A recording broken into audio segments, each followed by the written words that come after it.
स्वागत है बच्चों आपका मेरे इस YouTube चैनल पर।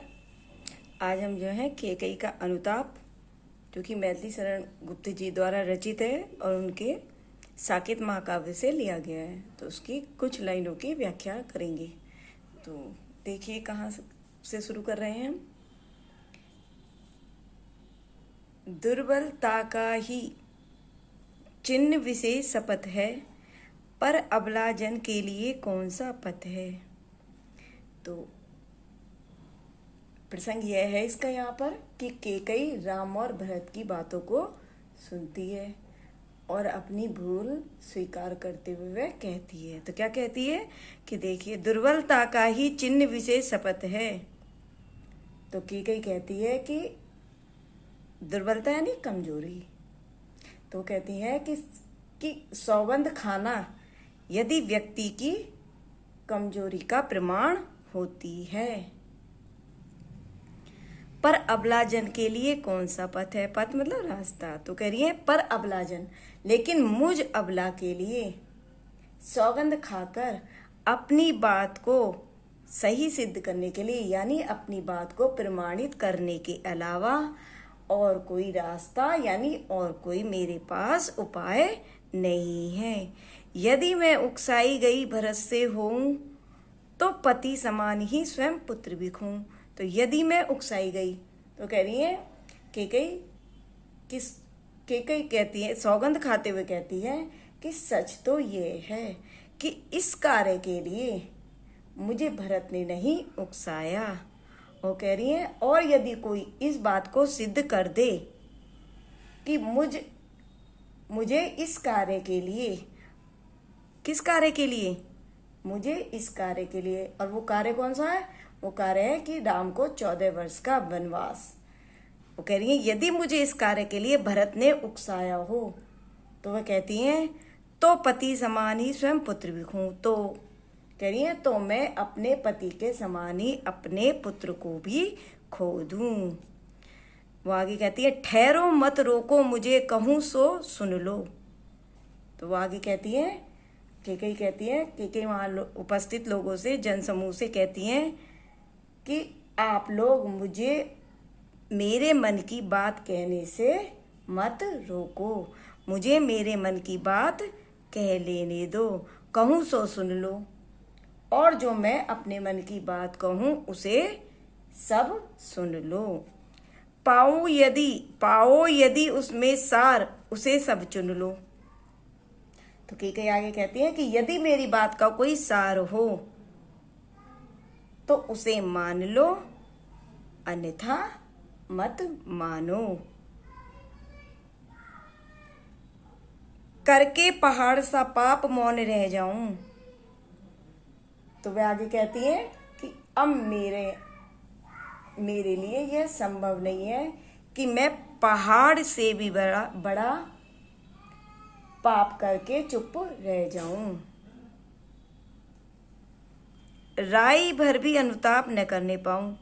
तो राई भर भी अनुताप कि राई के दाने के बराबर, बहुत छोटा सा होता है दाना, और अनुताप हो गया पश्चाताप। और वो कह रही है और मैं राई जितना छोटा पश्चाताप भी न करूं।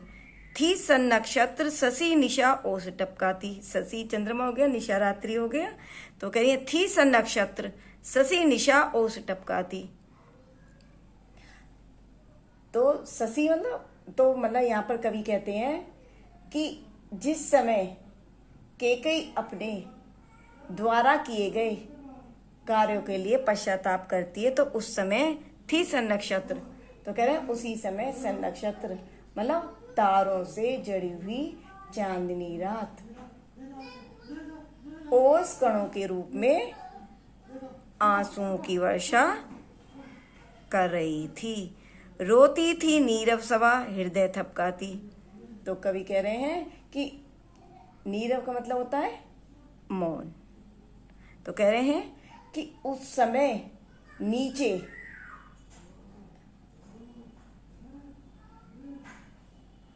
मौन सभा अपने हृदय को थपथपाते हुए, अपने हृदय को थपथपाते हुए रो रही थी।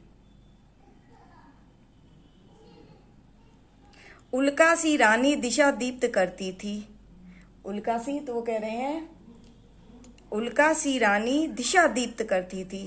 दीप्त हो गया उजाला, दिशा तो कह रही हैं। तो कभी आगे कहते हैं कि उल्का सी रानी यानी जिस रानी ने उल्कापात करते हुए यानी उलटफेर करते हुए,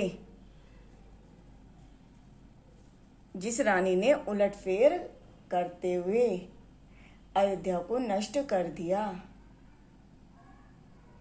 कवि कहते हैं कि वही रानी आज अंधकार में क्या कर रही थी? अंधकार में प्रकाश बिखेरती हुई दिखाई दे रही थी।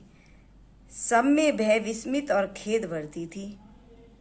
तो उसने यानी कैकेयी ने अपने पश्चाताप से वहां उपस्थित लोगों में भय, आश्चर्य, विस्मय मतलब आश्चर्य, और खेद यानी दुख, दुख के भाव एक साथ भर दिए थे। क्या कर सकती थी मरी मंथरा दासी? अब कैकेयी आगे कहती है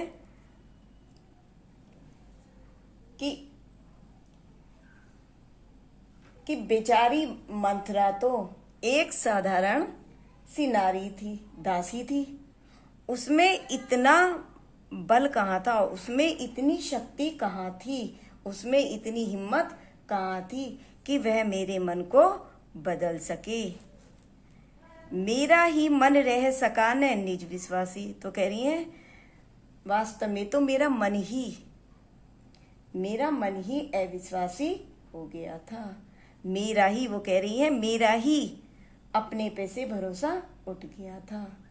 मेरे अपने, करिए मेरे अपने मन में भी, निज मतलब अपने मन में भी यह बात आई, जब ही तो मैंने उसकी बात को मान लिया। तो काव्य का सौंदर्य है, यहाँ पर भाषा साहित्यिक खड़ी बोली है, रस शांत है, अलंकार उपमा अनुप्रास है और शब्द शक्ति लक्षणा। अब इसके प्रश्न देखिए। पहला प्रश्न है पद्यांश के पाठ और कवि का क्या नाम है? तो पद्यांश के पाठ का नाम कैकेयी का अनुताप। अनुताप होता है बच्चे, अनुपात बोलते हैं लेकिन ये अनुताप है। और अनुताप का मतलब होता है पश्चाताप।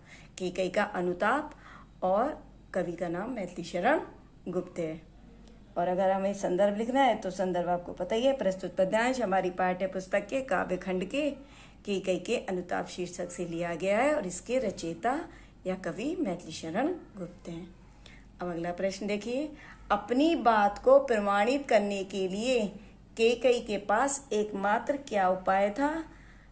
तो इसका उत्तर है अपनी बात को प्रमाणित करने के लिए कैकेयी के पास एकमात्र उपाय मतलब सौगंध खाकर अपनी बात कहना ही था। अगला प्रश्न, अपने पाप और पश्चाताप के संदर्भ में कैकेयी ने क्या कहा? तो अपने पाप और पश्चाताप के संदर्भ में कैकेयी ने कहा कि मेरे लिए यह संभव नहीं है, मेरे लिए यह संभव नहीं है कि मैं पहाड़ से भी बड़ा पाप करके चुप रह जाऊं और राई जितना छोटा पश्चाताप भी न कर सकूं। तो इस वीडियो में मैं यहीं तक बच्चों कराऊंगी। मेरे वीडियो को ज़्यादा से ज़्यादा लाइक करो, सब्सक्राइब करो और शेयर के साथ साथ कमेंट्स भी करते रहना। धन्यवाद।